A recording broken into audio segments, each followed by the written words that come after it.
¿Cómo le va? Muy buenas noches. Bienvenida y bienvenido a esta mitad de semana aquí en TV Más y en plataformas digitales. Estos 8 columnas y es un gusto estar con usted en este ejercicio periodístico compartiendo la diversidad de las voces y por supuesto dándole la voz a los principales actores políticos de la entidad veracruzana. En esta ocasión me complace a nombre de la Subdirección de Noticias y por supuesto la Dirección de Radio y Televisión de Veracruz presentar una emisión más de 8 columnas para usted a nombre de mi querido Ramsés Yunes Zorrilla, titular de este espacio informativo. Soy Alejandra Mota Romero, le estaré acompañando en esta hora de 8 columnas en esta mitad de semana a través de TV Más. Permítame presentarle a nuestro invitado que nos engalana esta noche aquí en su casa, Radio Televisión de Veracruz, y después a los 2 grandes periodistas que nos estarán honrando con su compañía en esta noche. Me permito presentarles al diputado federal por el Distrito 9 de Coatepec, Veracruz. Estamos hablando de José Francisco Yunes Zorrilla, Pepe Yunes. ¿Cómo está, Pepe? Muy buenas noches, Alejandra. Muy buenas noches a Pepe, a Sergio y a quienes nos hacen favor de seguir esta noche. Buenas noches, Pepe. Y 2 grandes compañeros periodistas también. Mi querido Pepe Ortiz, ¿cómo estás? Hola, ¿qué tal, Alejandra? Buenas noches, Sergio. Gracias, Buenas Sergio noches Naranjo. Qué placer que nos acompañe. Ale, buenas noches, Pepe, y nuestro invitado de lujo. Buenas noches. Muchos temas por poner sobre la mesa, por charlar con nuestro invitado y justamente para acercarle a la audiencia pues estos grandes temas que tienen que ver con Veracruz, pero en particular por todo lo que se viene haciendo en su distrito, diputado en el Distrito 9 por Coatepec, que ha sido un importante trabajo. Platíquenos cómo ha sido este caminar. Muchas gracias, Alejandra. Por tercera vez diputado federal por ese distrito, un distrito que integran 16 municipios, que tiene su cabecera en Coatepec, un gran referente, y que tiene además entre ellos al municipio de Las Vigas y al municipio de Perote, limítrofe con Puebla, con muchas potencialidades, que requiere de mucho acompañamiento y de mucha atención, y estamos tratando de llevar esa realidad a la Cámara de Diputados. Son más de 25 años los de trabajo que lleva caminando y en este 2023 donde venimos de un desafío importante que fue pandemia, que fueron todas las condiciones sanitarias, por supuesto, pero que golpetearon en lo social, en lo económico. ¿Cómo ha sido este desafío de trabajar, digamos, en estos últimos años? Muy complicado, Alejandra, por las razones que expresas y también por la realidad política que genera la dinámica dentro de la Cámara. Las 2 veces anteriores y en esta ocasión siempre fui diputado de oposición al gobierno federal. Esta es la primera vez que no soy diputado del partido que gobierna en Veracruz, pero de oposición al gobierno federal, y en una dinámica en donde al no tener los números el gobierno federal se construían acuerdos, negociaciones que permitían generar presencia de las regiones en las decisiones que se tomaban en la Cámara. Hoy sucede, al tener mayoría absoluta en la Cámara el partido del presidente de la República junto con sus aliados, que ciertamente no haya espacio para estos acuerdos o estas negociaciones en perjuicio del Estado y de los estados y en perjuicio de los distritos y de las regiones. Bien. Bueno, ya en el ámbito político y de manera específica partidista, los últimos meses no han sido fáciles para tu partido, Pepe, tanto en la dirigencia nacional como la estatal, pero empezaríamos por la nacional, con la renuncia de Miguel Ángel Osorio Chong, y empezando por el contexto nacional, ¿crees tú, y después pasaríamos a lo estatal, sí, pero crees tú que pudiera haber más desbandadas, aparte de la salida de Osorio Chong, o crees que ya las aguas llegaron a su cauce? Yo creo que las aguas llegaron a su cauce. Siempre es una mala noticia la partida de militantes distinguidos, con trayectoria, con liderazgo, pero también son decisiones personales, son decisiones que toman ellos de manera puntual, que se respetan y que en términos de la presencia del partido, pues los afectan de manera marginal. La fuerza del partido no está ni en los personajes de renombre, ni en sus dirigencias, ni en sus representantes. La fuerza del partido está, además de en su historia, en sus representaciones territoriales, en sus liderazgos sectoriales, en el trabajo de muchos militantes que de manera anónima cumplen con una agenda de servicio, de cercanía, de respuesta. Esa es la grandeza de este partido. Está ahí, en su base y en su militancia. Diputado, ¿y cómo ha sido este trabajo legislativo siendo oposición? Me imagino que es otra experiencia, aunque ya has tenido pues anteriores gobiernos opositores, el dialogar, el proponer y el convencer cuando se presentan las propuestas. ¿Cómo ha sido esto? Sin duda, es una muy buena pregunta porque hacía la acotación de que las veces anteriores también era yo diputado de oposición al gobierno, entonces gobernaba Acción Nacional, pero Acción Nacional no tenía ni con sus coaliciones legislativas la mitad más uno de la Cámara. Y esto es para cualquier partido y para cualquier presidente. Cuando un presidente de la República de cualquier partido tiene mayoría, impone su visión y su estilo. Y posiblemente al entregarle esa mayoría al electorado con su voto en procesos democráticos, pues le genera ese tipo de confianza y ese puede ser el interés del electorado. Y entonces hace que los presupuestos pues no se reasignen, no se discutan, le permite que las leyes secundarias que requieren de la mayoría más uno de los votos de la Cámara, que no es la constitucional, pues se aprueben sin ningún tipo de modificación a una coma. Pero es para el partido y el presidente que tenga esa mayoría, no es privativo de este momento. No creo que sea lo mejor. Tiene aspectos positivos, pero son más los negativos. ¿Por qué? Pues porque se pierde la posibilidad de democratizar el presupuesto.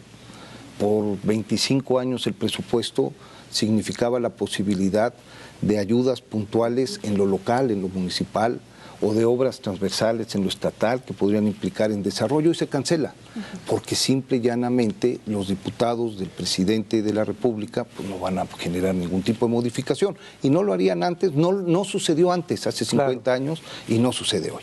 Entonces lo correcto y lo sano es que la Cámara de Diputados termine siendo un contrapeso del otro poder, que es el Ejecutivo. Eso hace que la democracia funcione de manera normal. Y dándole continuidad a la pregunta que hacía hace rato, diputado, acá en Veracruz, hasta hace algunas semanas o hace unos meses, pues inició un movimiento allí al interior de tu partido con la intención de que Marlon Ramírez Marín ya no siguiera al frente de la presidencia del Comité Directivo Estatal. Incluso tenemos entendido que su periodo ya venció. Pero de repente vimos que se aplacaron las protestas al interior de tu partido. Marlon ha seguido al frente de la dirigencia, pero quisiéramos saber cómo se dieron esos acuerdos, si Marlon va a seguir, si se va a seguir de largo al proceso electoral de 2024. ¿Cómo está la situación? Platícanos. No la conozco de fondo, los temas del partido no los he seguido, sino como tercero interesado en términos de mi militancia. No sé a ciencia cierta cuáles sean los tiempos. Tienes razón, primero, en que los plazos ya se vencieron y yo creo que se empalmó el proceso de selección del Frente Amplio Democrático que integran los tres partidos políticos. Y eso ha generado que la atención se centre en ese desahogo de procedimientos y en ese tema, que es el del Frente. Seguramente, concluido esto, las próximas semanas habrá que estar atentos a qué es lo que concierne. Termina ya siendo un tema secundario, tocayo. Hablar del partido, si debe quedarse la dirigencia actual, si debe removerse, hace propicio la confrontación interna. Y lo que demanda el partido en este momento de cara al frente y de cara al desafío electoral del 24 es unidad. Y en este sentido vamos a tratar que el PRI le aporte a la sociedad civil activos y posiciones positivas más que conflictos. En ese sentido, ¿como para cuándo tendría que retomarse este tema de la renovación de la dirigencia estatal del PRI? ¿Después del 2024? Yo tengo entendido, sin que lo sepa, ciencia cierta, que esto está en proceso, pero de alguna forma interrumpido en tanto se resuelve la nominación del proceso interno del Frente Amplio por México. Pero, a ver, no creo que ya en la militancia sea un tema de rispidez. Los priistas en Veracruz, los priistas a nivel nacional, los partidos que lo integran, estamos pensando en integrar una propuesta sólida de alternativa al país en unidad. Y ahí están concentradas nuestras energías, más que estar buscando qué puede ser lo que nos confronte o lo que nos divide. Muy bien. ¿Cuál es el ánimo que encuentra en este recorrido que ha hecho a lo largo del Estado de la militancia en el PRI? La verdad, más que de la militancia, yo creo que son tiempos, Sergio, muy oportuna la pregunta, en donde los partidos se quedan en la saga. Así es. En donde lo que va de manera señera adelante es el interés de que la sociedad civil pueda articular sus preocupaciones en una agenda que pueda tener una posibilidad de instrumentación desde el gobierno. Entonces los partidos yo creo que en este momento están rezagados como medios para que electoralmente puedan darle forma a las expresiones ciudadanas. Como militante de un partido, creo que ese es el llamado y ese es el momento que vive en materia política el país y así lo tenemos que asumir.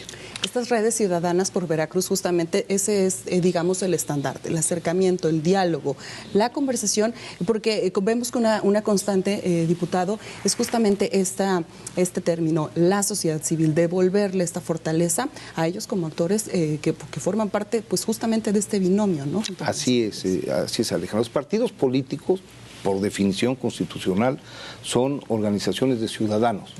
Nadie que no sea ciudadano puede integrar un partido político. Ciudadanos somos todos.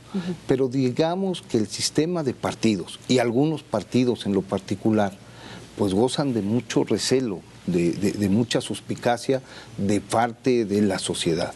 Y la sociedad quiere expresarse organizándose de manera paralela a los partidos políticos, pero para poder generar una presencia y un frente electoral requieren el medio del partido forzosamente. Entonces, como lo dices, Alejandra, es un binomio inseparable. Los partidos políticos entendemos que es el tiempo de los ciudadanos y de las organizaciones y yo, por lo que respecta a sus servidores, estoy en la mejor disposición de darle ese lugar y ese protagonismo. Rumbo al 2024, ¿cómo ve precisamente este caminar de esta suma de partidos? ¿Le ha beneficiado, digamos, al PRI? ¿Le ha afectado esta unión con otras fuerzas políticas? ¿Cómo lo han sentido? Porque pareciera que incluso algunos se suman para colgarse y mantener el registro, ¿no? No tanto por el aportar o el escuchar a la ciudadanía, pero ¿cuál sería su visión de este punto? Sergio, yo soy un diputado hoy aliancista. Yo tuve la oportunidad de ganar el distrito en Veracruz con el apoyo y la confianza que espero no defraudar del electorado de esa circunscripción, sumando los votos de los tres partidos. Ningún partido por separado de la alianza hubiera sido capaz de ganar esa elección, por todo lo que también contrajo esa elección, y lo platicaremos en otro momento. Pero fue una elección que se acercaba a los viejos tiempos de partido hegemónico, con todo un aparato y toda una disponibilidad de recursos y todo un aparato de cohesión. Pero lo pudimos vencer. En Veracruz solo 2 distritos en la alianza, uno en la zona conurbada de Veracruz, con la diputada Gamboa, a quien saludo desde aquí, que hace además un espléndido trabajo en la Cámara, y otro en Coatepec. De ahí en fuera, todos los demás distritos los ganó la coalición del partido en el gobierno. Y insisto, es una coalición que te hace convertirte en un diputado aliancista y en un diputado ciudadano. Y hemos tratado de honrar ese mandato en las votaciones y en las participaciones de la Cámara de Diputados. Entonces, en ese sentido y en ese ánimo, el futuro democrático del país está en función de que se logren articular los esfuerzos de todos estos actores y teniendo como centro, en prioridad, la agenda que dicte la sociedad organizada.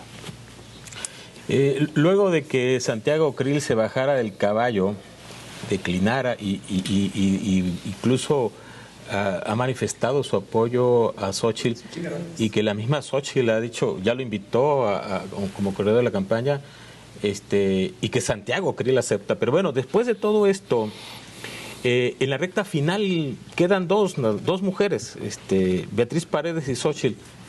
Incluso algunas encuestas, Beatriz Paredes se le va acercando a Xóchitl.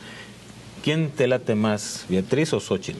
A ver, personalmente a quien conozco es a la senadora Paredes. Su trayectoria es formidable en resultados, en honestidad, con una vasta experiencia en lo administrativo. Ha sido subsecretaria de gabinete varias veces, con una experiencia evidente en lo legislativo, con una experiencia total en lo diplomático, en relaciones exteriores, comprometida con temas de campo, de pueblos originales. Es decir, la verdad es que el Frente en ella tiene una extraordinaria propuesta. La diputada Gálvez es quien la sociedad civil ya asumió como propia, ya se identifica con ellas. Y es por eso que en las encuestas, como bien lo señalas, Pepe, tiene una ventaja que es evidente, se escucha y se oye. ¿Cuál es lo importante de esto? Que no es una simulación el proceso del Frente Amplio por México. Quienes pensaban que esto estaba orquestado, que se sabía cómo iba a concluir, pues se está equivocando. Hay competencia real y como resultado de esa competencia les puedo augurar que quien resulte ganadora de este proceso interno va a resultar apoyada y respaldada por todas las fuerzas políticas. ¿Crees que Xóchitl sea la candidata, la que gane la contienda interna? Yo no conozco a la senadora Xóchitl, pero me parece que es quien la sociedad civil está poniendo en una posición de privilegio.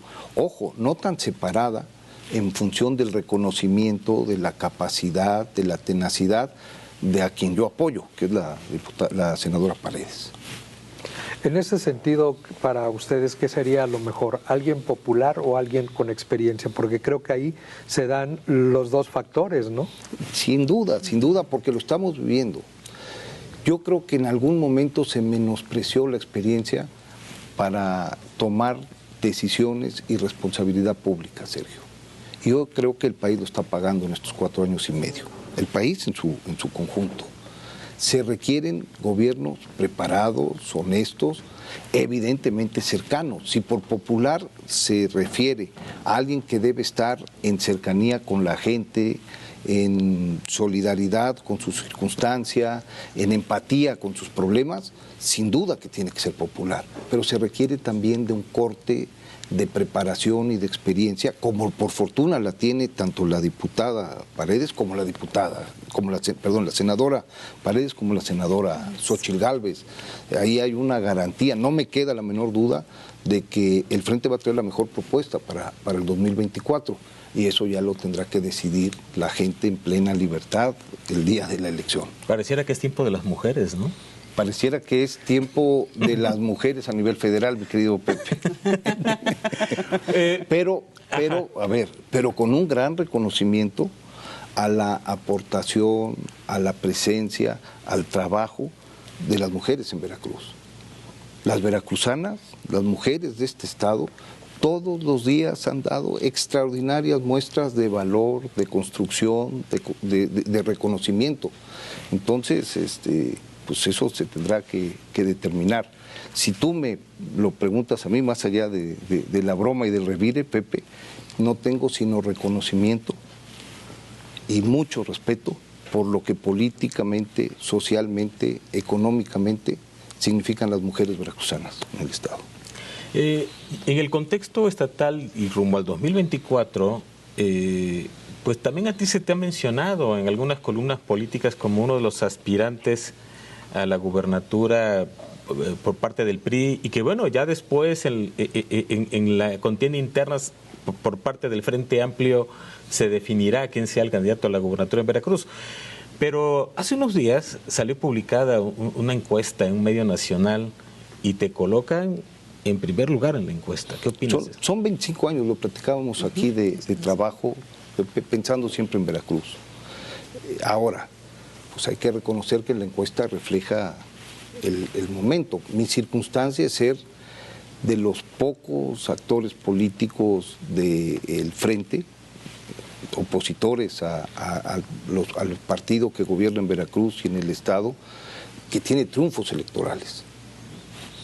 Pero la realidad en el Estado, en esa misma encuesta, es un partido político que es Acción Nacional, que tiene un posicionamiento y una aceptación por encima de los otros partidos. Entonces, la forma como esto se defina, sin duda pasa por los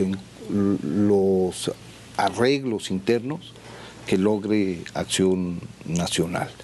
Y en función de su servidor, seguramente está el esfuerzo por acercarme a la ciudadanía, por tratar de ser quien pueda desahogar una agenda ciudadana de todas esas expresiones, de todo lo que eso signifique. ¿Por qué, Pepe? Porque los problemas en México, particularmente en Veracruz, se sufren y se padecen en lo local. Es en lo local donde se padece la inseguridad, en la calle de Jalapa, o en la calle del Puerto, o en alguna comunidad de la montaña de Las Vigas. Es ahí donde se padece la pobreza. Entonces, yo creo que quien tenga que asumir una responsabilidad de ese tamaño, tiene que conocer al detalle no solo los 212 municipios de Veracruz, no solo su mapeo en función de la gente, sino sus comunidades y cuáles pueden ser las lógicas que originan esos problemas. Entonces, en función de eso, seguramente el Frente tomará una decisión. Mi posición es muy clara. Antes que cualquier posición personal está la de articular una propuesta seria que le dé salida a los problemas de Veracruz. Y los problemas de Veracruz tienen que ver con el miedo que provoca la inseguridad, con la falta de dinero en el bolsillo porque no hay empleo. Es desgarrador ver a nuestros jóvenes profesionistas tener que salir a Puebla a encontrar el trabajo que aquí no encuentran. O nuestros jornaleros agrícolas tener que ir a arriesgar su vida a Sonora o a Sinaloa, porque el campo, que antes era un resorte de desarrollo para la entidad, hoy está totalmente devastado. Y eso se padece en lo local. Entonces necesitamos a alguien que conozca perfectamente bien el Estado. Oiga, pero lo que sigue abundando un poquito, lo que decía Pepe, pues esos 25 años, sí, también le dan esa posición, ¿no?, de levantar la mano, de decir aquí estoy al menos, porque pues ha ganado todas las elecciones. Creo que nada más le faltaba ser presidente de Manzana, jefe de Manzana. He ganado unas y he perdido otras. Pero esa experiencia, ¿no? Sí, pero precisamente claro, eso es experiencia, ¿no? Yo creo que esa es la nueva realidad democrática, es uno de los riesgos que más allá de partidizar y de ideologizar, tenemos que tener en mente. Podemos jugar el juego de la democracia donde gana y se pierde quien de alguna forma mejor trabajo haga de frente a la gente. Pero lo que no podemos permitir nuevamente, como sucedió en este país por décadas, es que se tuerza el campo y no haya piso parejo en la competencia. Y eso es parte de lo que todos tenemos que observar, porque yo creo que sí es responsabilidad de todos, los que estamos en el sector público, sin duda, pero también los que tienen una obligación, una responsabilidad de cualquier corte. Ese es un bien que todos tenemos a tutelar y que tenemos que trasladar a las nuevas generaciones. No nos pertenece y eso está en riesgo. ¿Estarás de acuerdo, diputado, retomando un poco la pregunta que hice hace unos momentos, en que en Veracruz, en el marco pues del proceso interno, que cuando ya ocurra este proceso interno para elegir al candidato a gobernador por el Frente Amplio opositor, ¿estarás de acuerdo en que el método de selección sea la encuesta? Yo estoy de acuerdo en cualquier método que las partes y sobre todo las organizaciones, los representantes de la sociedad civil definan. Y habrá que participar y tendrá que ser el que mejor posicionado esté y el que mejor convoque. De lo que se trata es de darle una sacudida al Estado, porque si bien es cierto que estos 4 años de administración no le han generado respuesta a Veracruz, también es un tema de rezago que se viene atrasando, que se viene arrastrando desde tiempo atrás. Entonces necesitamos una sacudida, dejar a un lado los colores y la ideologización y tratar de posicionar políticas públicas que le den a Veracruz la grandeza que antes tuvo. que justamente eso me remite a uno de los temas que quisiera abordar en el siguiente bloque, que es el tema de la unidad. Y si le parece bien, y mis queridos invitados, querido Pepe, haremos una pausa y al regreso platicamos sobre ello, ¿vale? Con mucho gusto. Estamos en este ejercicio periodístico a 8 columnas. Volvemos.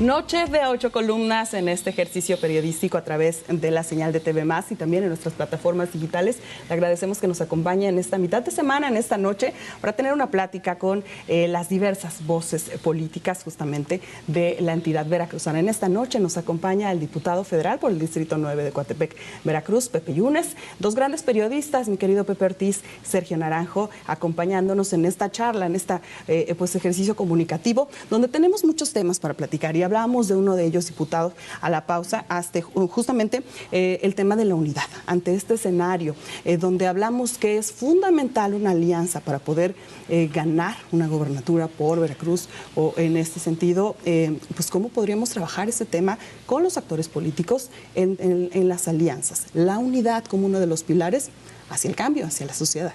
La unidad interna, Alejandra, en cada uno de los partidos, y la unidad, como lo señalaba Pepe, en la claridad de los procedimientos para que quien tenga legítimas aspiraciones de participar pueda aceptar a validar los resultados. Pero la unidad es un factor supremo dentro del frente y también yo creo que Veracruz empieza a reclamar unidad. Ha habido muchos años de confrontación, de polarización, se ha exacerbado, se ha todavía acelerado en los últimos años, sobre todo desde nivel nacional, y urge recuperar los centros. Quienes nos formamos creyendo que la política era la posibilidad de encontrar la manera de conjuntar esfuerzos, de conciliar, claro, de donde se podría caber todo. Estamos en un momento bien difícil, porque va contra natura todo lo que creemos debe ser la política. A propósito de la unidad, retomando la pregunta de Alejandra, en el contexto de la discusión, de las negociaciones, en el acto de volver de dirimir qué método se utilizaría para seleccionar al candidato a gobernador, pues allí habrá jaloneo entre los distintos partidos, entre los distintos aspirantes, y que precisamente el gran reto será mantener la unidad. Y hay unos aspectos importantes. En el caso del PAN, hay un grupo político pues representativo, o sea, quiérase o no, pues gobernaron 2 años, ¿no? Recientemente, y la cabeza de ese grupo político, Miguel Ángel Yunes Linares, es gobernador. Sus hijos, ¿no? Que uno de ellos ya fue senador, otro alcalde 2 veces de Boca del Río. Bueno, la actual presidenta municipal de Veracruz, forma parte de este grupo familiar o político. Y por otro lado también está Yulen Rementería, ¿no? Que es otro grupo importante en el PAN. La pregunta concreta sería así: ¿cómo es tu relación con ese grupo político que encabeza Miguel Ángel Yunes Linares? Y por otro lado, ¿cómo es tu relación con Yulen? Porque en el momento de la negociación, el momento de dirimir cuál será el método de selección de candidato a gobernador, va a haber jaloneos. O sea, ¿cómo te llevas con ellos? Muy bien. ¿Sí? Sí, con ambos, obviamente con historia de por medio, en el caso del licenciado Yunes Linares, con el senador Rementería hemos coincidido en permanentes, compartiendo una propuesta. Hay un reconocimiento al liderazgo que dentro de Acción Nacional tiene en la zona norte el licenciado Guzmán, Joaquín Guzmán, Y en ese sentido, la tranquilidad es que en los hechos han demostrado, Acción Nacional ha demostrado, primero resolver internamente sus temas, díganos a nosotros que los hemos tenido en algún momento enfrente, cuando se trata de generar un posicionamiento en favor de Veracruz, Acción Nacional en el Estado ha estado a la altura de las circunstancias. Y yo creo que la convocatoria del Frente en Veracruz y a nivel nacional pues nos obliga a que ellos harán lo suyo dentro de Acción Nacional y nosotros haremos lo nuestro dentro del partido en el que milito y los perredistas lo harán y celebramos hoy el que esté ya en posibilidad de participar Rogelio Franco, que fue víctima de persecución y que pueda en este sentido generar las condiciones al interior de los partidos para que los partidos como uno solo estemos en posibilidad de articular el mandato de las organizaciones de la sociedad civil. Insisto, es el tiempo de ellos. Y en función de lo que platicabas, ¿quién podría ser del frente? ¿Hombre, mujer? Pues lo tendremos que determinar en función de las reglas. Y puede ser una mujer y puede ser un hombre. Y para la elección constitucional, pues la decisión de si va a gobernar un hombre o una mujer también será en plena libertad el electorado con su voto en secrecía. Sin lugar a dudas vivimos tiempos interesantes de una enorme responsabilidad. Yo no tengo la menor duda de que cada quien asumirá la propia. Diputado, en este escenario, ¿cómo ves la alianza? Bueno, ya está integrada, pero ¿cómo ves y en dónde ves a Movimiento Ciudadano? Movimiento Ciudadano es una alternativa política muy interesante. Lo digo desde la visión de mi militancia y el orgullo de mi militancia, pero me parece que tiene en el senador Delgado a uno de los estrategas políticos más completos que en tiempo presente tiene el país. Y basta verlo cómo está tomando decisiones y articulando posiciones en beneficio de su partido, pero también en beneficio del país. Así que yo no tendría respuesta para eso, Sergio, habría que preguntárselos a ellos, pero sí tengo plena confianza en que una gente con la altura de miras del senador Delgado tomará la decisión que mejor le convenga al Estado de Veracruz y al Estado y al país. A lo mejor no es necesariamente la de confrontar un frente común, pero tengo la total y completa confianza de que será la mejor decisión. Diputado, hace un momento, mi querido Sergio Naranjo ponía sobre la mesa estas cualidades como la experiencia, sobre la popularidad también, y yo agregaría la solvencia moral. ¿Qué otra agregaría usted? ¿Qué otra de las cualidades sería lo que necesita un gobernante para Veracruz y para justamente para identidad con el Estado. El Estado tiene que reconocerlo como propio. El Estado tiene que asumir que es, y eso no te lo da el accidente del nacimiento, para dejar bien en claro y a salvo que no es un ataque velado absolutamente a nadie, porque todos merecen el respeto. Es una respuesta contundente. Si un candidato o un actor político no tiene la identidad, la identificación directa con lo local, desde la comunidad de Canoas en Pánuco o la de Cerro allá en Las Chuapas o con la de Tostlacuaya que estábamos hablando aquí en Las Vigas, y la gente lo ha visto caminar y ha sido portador de algunos anhelos de desarrollo y a lo mejor ha contribuido con alguna gestión, pues de alguna forma poco podrá ser. El costo de aprender es muy alto y lamentablemente lo paga el Estado. ¿Saben cuál es uno de los grandes dramas que vive el país?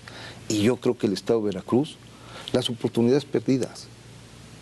Y eso es muy difícil de medir, Sergio, Alejandra, Pepe.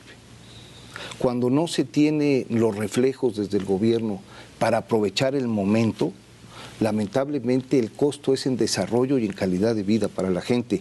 Y en un tema en el cual es muy difícil de medir.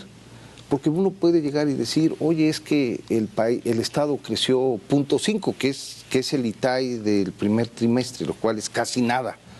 Está muy por debajo del promedio, cuando pudo haber crecido 3%. Cuando un punto porcentual, por ejemplo, del Producto Interno Bruto significan 200,000 empleos. Cuando nosotros nos podemos conformar con la idea, es que crecimos 2 puntos cuando pudo haber crecido 6. Es dramático, y eso es lo que le está costando al país esta administración, y ese es el costo que estamos observando en Veracruz. Un solo dato, que es solo ilustrativo, en el aeropuerto de Texcoco. El aeropuerto nacional, el aeropuerto internacional de la Ciudad de México, el Benito Juárez, yo creo que aporta al PIB 3 puntos o 2 puntos. Es la derrama en turismo, en los servicios que da, en los indirectos de los taxis, en los hoteles que llegan. Lo que aporta ese aeropuerto es 2 puntos al Producto Interno Bruto. 400,000 empleos, estamos diciendo que cada punto son 200,000, y cerca de 600,000 millones de pesos, porque un punto son 300,000 millones de pesos. Lo que iba a aportar el de Texcoco era el doble, iban a ser 4 puntos. Eso ya no pasó. Hoy nos tenemos que quedar con los 2 cuando pudimos haber tenido 800,000 empleos y prácticamente 1.200.000 millones de pesos. Esa es una oportunidad perdida. Eso es lo dramático, y no tiene que ver con que la decisión la haya tomado el señor presidente, que es de otro partido, y uno es de oposición, y uno tiene que estar buscando argumentos para estar denostando. De ninguna forma. Eso es lo que es. Como las últimas, por ejemplo, valoraciones del Coneval, para que nos hacen favor de escuchar. Bueno, pues la pobreza se superó. No, los pobres entre los pobres no lo sienten así. Quisieran ir a ver a Coneval para decirle de dónde lo sacó, porque están exactamente igual. Pero, Sergio, el tema está en que lo que se mejoró es una de las variables, que es el ingreso disponible. Y el ingreso disponible por hogar es más allá de lo que cada uno gana por su salario. Son las transferencias directas. Entonces, si Veracruz expulsa a los jóvenes a trabajar en Estados Unidos, o a trabajar en las maquilas de Ciudad Juárez, o en las maquilas de Reynosa, pues evidentemente que muy probablemente envían sus transferencias a ese hogar, a su mamá, a su papá, a sus hijos, a su esposa, y eso hace que aparentemente estén mucho mejor porque subió el ingreso disponible. ¿A qué costo? Cuando lo que tenía que hacer una buena administración en cualquier tiempo y en cualquier momento es generar las oportunidades de trabajo en este estado, que tiene recursos y potencialidades para poderlo hacer. ¿Y cómo se podrían generar estas condiciones de empleo para el desarrollo? A través de una visión de desarrollo por regiones. Entonces, como de manera natural eso no se va a lograr por sí mismo, el gobierno tiene que ser un facilitador. Y tiene que ser un facilitador a través de políticas claras de educación. Es un drama lo que está pasando con la educación, con cargo a la pandemia, si ustedes quieren, pero sin reflejos para haberla superado. El país perdió 2 años de formación de jóvenes. Se tiene que hacer, además, generando valor agregado a las actividades que generan una ventaja competitiva en la región, y se tiene que hacer con infraestructura. Carretera, hidráulica, que permita acercar mercados. Eso es lo que se tiene que hacer. Ahora, hacerlo es muy difícil. Cuando estemos en épocas de campaña, seguramente quienes estén en estos espacios van a repetir lo mismo que estoy diciendo, porque eso es lo que hay que hacer. Lo que la gente debe saber al momento de contrastar es quién sí sabe cómo hacerlo y quién no. ¿Qué tanto ha sido difícil gestionar? Antes escuchábamos, ¿no?, que se gestiona este recurso, que se baja el otro, se apoya aquí, se apoya allá, pero en realidad es un contraste, ¿no? ¿Qué tan difícil es o qué tan factible es que esto se siga dando? ¿Ya cambió? ¿O cómo lo perciben ustedes desde la Cámara? Ya cambió. El gobierno tiene las prioridades del gobierno están en el presupuesto. Es lo que lo hace posible. Todos los gobiernos le van a decir que tienen un compromiso con las mujeres, pero si el presupuesto cada año que se aprueba trae menos dinero para las mujeres, menos dinero para guarderías, menos dinero para los albergues de violencia, como es el caso de hoy. Pues lo que las mujeres deben saber es que lo están engañando. Si el gobierno dice que está con el campo, pero a la hora de aprobar el presupuesto hay menos dinero para el campo, hoy todavía no alcanzamos el último presupuesto del 2018.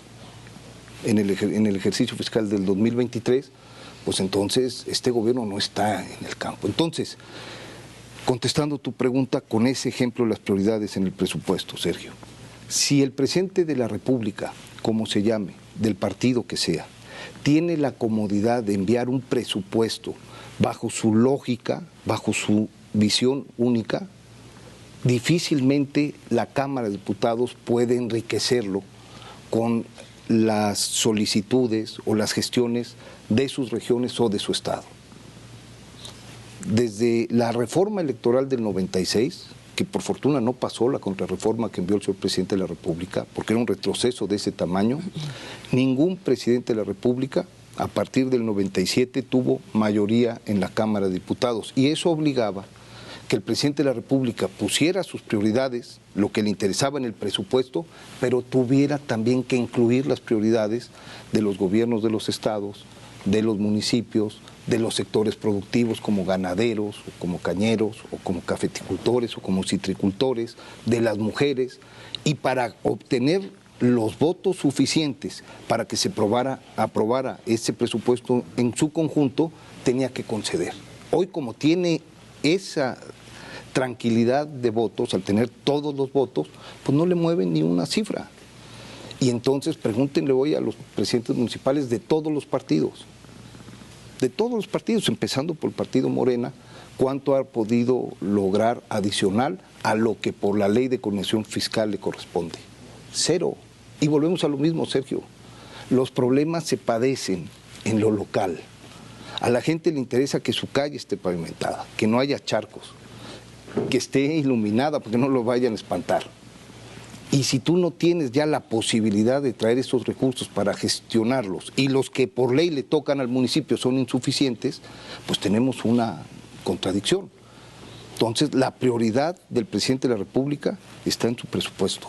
Y la prioridad son recursos de transferencia universal, que si no se les lleva el cuidado correcto, pueden convertirse en clientelas electorales, en votos cautivos. Diputado, ¿qué tan difícil será para el Frente Amplio opositor convencer al electorado de que el PRI ya cambió después de un exgobernador como Javier Duarte de Ochoa, que está catalogado como uno de los exgobernadores más corruptos del país, incluso con fama hasta internacional? Otros exgobernadores que también fueron a parar a la cárcel del PRI, Borges, el otro Duarte de allá del norte del país, entre otros tantos casos. El caso de la casita blanca de Peña Nieto, y por otro lado el PAN, ¿no? Con el tema de García Luna, preso en Estados Unidos, que presuntamente tuvo allí arreglos con el crimen organizado. ¿Cómo convencer al electorado de que el PAN y el PRI y hasta el PRD ya cambiaron? Y hasta Morena, tocayo. Sí. Si somos objetivos. En el caso de ustedes que quieren regresar al poder. Claro. Y que lo perdimos por ese tipo de excesos. Excesos que, por cierto, no se corrigieron. Las factureras y las empresas fantasmas que tienen hoy al exgobernador del partido, el gobernador Duarte, en prisión, están aquí igualmente articuladas y exhibidas desde la prensa. Las casas como la del expresidente, que significó gran indignación, se replican en la de los hijos del expresidente actual. Los moches es una realidad para quien quiera indagar un mínimo hoy en el estado de Veracruz. Entonces, el gran tema está aquí, en reconocer que la corrupción no se cambia por el cambio de playera, que la corrupción no se cambia en función de si está un partido impoluto, inmaculado, o uno corrupto, sucio y pecador. Aquí se trata en escudriñar, analizar la biografía de quien va a estar en el gobierno. Y en ese sentido, yo creo hoy, Pepe, que es tiempo más de perfiles y biografías individuales que de partidos. Y eso es lo relevante del Frente.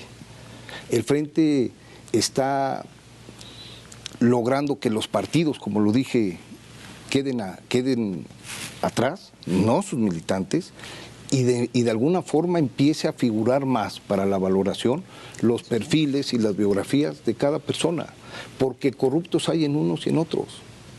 Ese es el gran tema. Nosotros, cuando señalamos algún tipo de omisión o de falla de la administración federal, la réplica es que los de atrás lo hacían igual o peor. ¿Y quién quiere eso es pretexto, es justificación? La gente quiere que no haya lo que había atrás ni lo que hay hoy, y que se mejore y que se vaya hacia adelante en un mejor entorno de solución a sus problemas. Y eso es lo que vamos a ofrecerles. Eso es lo que estamos construyendo. Eso es lo que tiene que saber la gente. En este sentido, yo nada más abundaría un poquito en la pregunta de Pepe. ¿Qué sería lo recomendable? ¿Un nuevo PRI? ¿Un cambio de nombre al PRI? ¿Un cambio de estrategia? Porque finalmente, si bien es cierto que ahora está más ciudadanizado el tema electoral, de todos modos también afecta, ¿no? ¿Qué han pensado al interior en este sentido? Nosotros creemos que las omisiones y las fallas no dejan de ser un tema individual. Tristemente, en política lo que impera es la percepción, y en la percepción de la generalidad hay una posición en los que todos los que vestimos de un mismo color somos iguales, pero eso no sucede. Lo importante y lo relevante, Sergio, y hay que insistirlo, es en el hecho de que se revisen las biografías de cada uno de los aspirantes. Yo les puedo asegurar que habrá unos de un color que pensarían que son corruptos. Tengo un solo señalamiento de corrupción, no lo van a encontrar en 25 años. Y eso que logré gestiones por cerca de 3,000 millones de pesos. Pero van a encontrar también funcionarios del gobierno que llegó para mitigar la corrupción, que no aguantan una auditoría. Entonces, la gente debe saber que esto ya no es un tema de partidos, que generalizar así es irresponsable y que propicia los errores que lamentablemente hoy cuestan vidas, falta de oportunidades y mucha angustia porque no nos alcanza lo que trabajamos. Entonces hay que dedicarle un poco de tiempo al perfil de quien se esté postulando. Diputado, de vuelta al tema de la economía regional, de la que nos hablaba hace un momento, y entendiendo economía no solamente como el factor monetario, sino todo lo que tiene que ver en un sentido social. O sea, cuando hablamos de economía, claro que nos referimos a un sentido social, porque al final del día esos somos seres sociales, y el tema del desarrollo económico tiene que ver con las condiciones de vida, como individuos, como población. Hace unos días tuve una reunión con los sectores productivos de Paso del Macho. Platícanos un poquito sobre el trabajo y sobre el sentir que ha recogido ahora en estas visitas, en este caminar.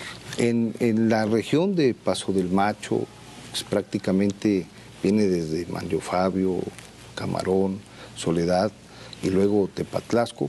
La actividad predominante por mucho tiempo ha sido la caña de azúcar. Son productores de caña. Su solicitud reiterada, repetida una y otra vez, es lo yermo y seco de sus cañaverales. Necesitan sistema de riegos o necesitan pozas. Hoy ya tiene una alternativa en la producción de cítricos y ahí lo que necesitan es recursos sanitarios para tratar de evitar las plagas terribles como el HLB. Entonces, pues sabemos lo que sucede. Lo que no hemos tenido es oportunidad de estar donde se resuelve. Pero ellos saben lo que escuchamos, como por ejemplo en Las Vigas, cuando siendo diputado de oposición se podían generar gestiones, ahí está el camino de Tepetates al Llanillo, o ahí está el camino de Jonutla hasta El Bordo, pasando por el Arenal o Calavernas, que son dos comunidades de Las Vigas. Perdón que hable porque somos paisanos, sí. Pero yo no llego allá para decirles que si tienen consideración conmigo, esas carreteras se las voy a traer. Esas carreteras ya están. Okay. Cuando se podía hacer, con un impacto significativo en el desarrollo de las regiones. Perfecto, pues. Hay un tema que me llama mucho la atención. Veracruz es un estado rico y sobre todo con abundante agua. Sin embargo, en el tema ecológico, ¿cómo lo hemos padecido en los últimos tiempos, ¿no? Y precisamente en esta fábrica de agua, ¿qué se pudiera hacer? ¿Qué trabajo se podría desarrollar? En un minutito, diputado. Es dramático, porque apunta hacia el futuro la pregunta de Sergio. Por Veracruz escurre el 30% de toda el agua dulce del país. En 24 horas posiblemente baja del pico de Orizaba o del cofre de Perote a los mares, a través de cauces, de cuencas y de ríos. Lo único que hacemos con esa agua es ensuciarla y contaminarla, cuando tendría que ser el motor y el resorte para generar condiciones del desarrollo regional del que aquí hablamos. Desarrollo regional sin agua, sin energía, sin seguridad y sin infraestructura no se alcanza. Pues ahí está. Eso es lo que reclama Veracruz. Perfecto. El diputado federal por el Distrito 9 de Coatepec, Pepe Yunes, que nos ha acompañado aquí en 8 Columnas, de verdad un placer siempre tenerle y los micrófonos abiertos para usted. Muchas gracias por la oportunidad, de verdad un reconocimiento a la generosidad de ustedes y a la apertura del canal. Excelente. De verdad se respira aire democrático en Veracruz. Pepe Ortiz, Sergio Naranjo, gracias. Gracias, buenas noches. Se les respeta y se les admira. Y a nombre de la Subdirección de Noticias, una servidora, Alejandra Mota Romero, le dice gracias, buenas noches.